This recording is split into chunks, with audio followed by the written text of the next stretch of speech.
Assalamualaikum warahmatullahi wabarakatuh. Perkenalkan, nama saya Sari Purbani Cahyo dengan nomor induk mahasiswa 933410120 dari kelas Psikologi Islam A. Di sini saya akan sedikit membahas tentang muhkam mutasyabih. Dari materi muhkam mutasyabih ini terdapat 3 poin yang akan dibahas.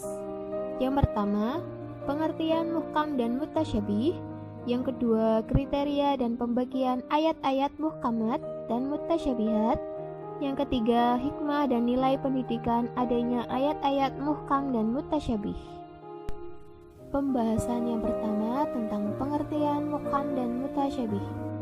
Pengertian muhkam yaitu, muhkam berasal dari kata ihkam yang berarti kekukuhan, kesempurnaan, keseksamaan, dan pencegahan.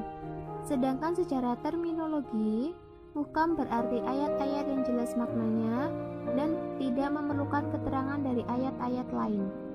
Menurut para ahli, muhkam yaitu yang pertama, dari Ibnu Abi Hatim mengatakan bahwa ayat-ayat muhkam adalah ayat yang harus diimani dan diamalkan.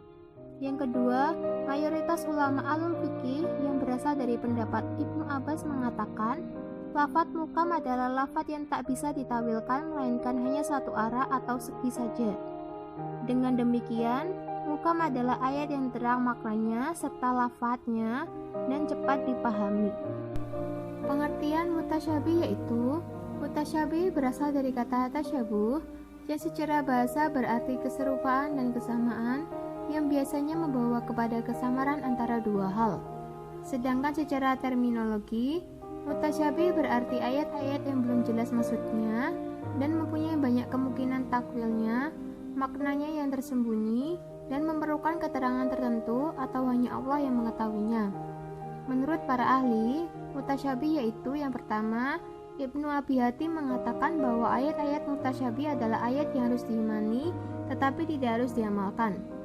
Yang kedua, mayoritas ulama alul fikih yang berasal dari pendapat Ibnu Abbas mengatakan lafadz yang mutasyabih adalah lafadz yang bisa ditakwilkan dalam beberapa arah atau segi karena masih samar.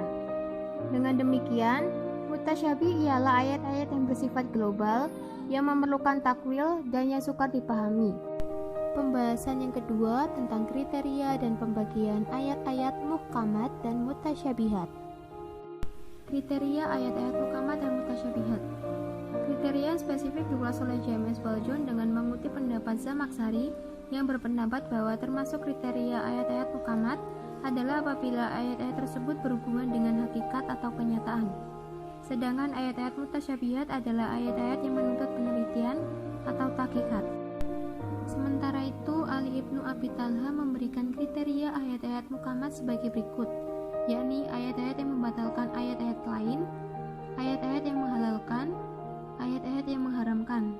Sedangkan ayat-ayat mutasyabihat adalah ayat-ayat yang telah dibatalkan, ayat-ayat yang dipertukarkan antara yang dahulu dan yang kemudian, ayat-ayat yang boleh diimani dan tidak boleh diamalkan.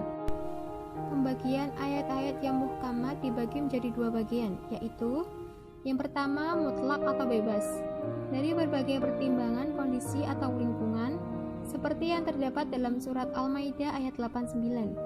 Artinya, apabila mereka tidak mampu, hendaklah berpuasa 3 hari. Itulah kafarah atau tebusan bagi sumpahmu. Maksudnya, tidak ada halangan bagi orang yang bersangkutan untuk berpuasa 3 hari secara terus-menerus ataupun terputus-putus. Yang kedua, muqayyad atau terikat dengan situasi dan kondisi tertentu, hanya diterapkan dalam waktu-waktu khusus seperti bertayamum bila tidak mendapatkan air untuk berwudu yang tercantum dalam surat Al-Maidah ayat 6. Sedangkan untuk ayat-ayat mutasyabihat, Al-Zarqani membaginya menjadi 3 macam. Yang pertama, ayat-ayat yang seluruh manusia tidak dapat sampai kepada maksudnya. Hal ini karena adanya kesamaran atau ketersembunyian yang terjadi pada makna ayat, sehingga akal manusia tidak dapat menjangkaunya secara pasti. Yang kedua, ayat-ayat yang setiap orang bisa mengetahui maksudnya melalui penelitian dan pengkajian yang mendalam, seperti ayat-ayat mutasyabihat yang kesamarannya timbul akibat redaksinya yang mengandung makna musytarak.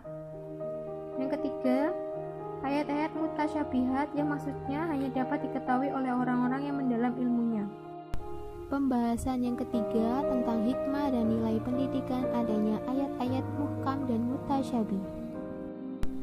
Ada 3 hikmah yang dapat diambil dari persoalan muhkam dan mutasyabih tersebut. Hikmah-hikmah itu adalah: yang pertama, andai kata seluruh ayat Al-Quran terdiri dari ayat-ayat muhkamat, niscaya akan sirnalah ujian keimanan dan amal lantaran pengertian ayat yang jelas. Yang kedua, seandainya seluruh ayat Al-Quran mutasyabihat, niscaya akan lenyaplah kedudukan sebagai penjelas dan petunjuk bagi manusia. Orang yang benar keimanannya yakin bahwa Al-Quran seluruhnya dari sisi Allah, segala yang datang dari sisi Allah pasti hak dan tidak mungkin bercampur dengan kebatilan. Yang ketiga, dengan adanya ayat-ayat muhkamat dan ayat-ayat mutasyabihat dalam Al-Quran, tentunya menjadi motivasi bagi umat Islam untuk terus-menerus menggali berbagai kandungannya sehingga mereka akan terhindar dari taklid, bersedia membaca Al-Quran dengan khusyuk sambil merenung dan berpikir. Nilai pendidikan adanya ayat-ayat muhkam dan mutasyabih.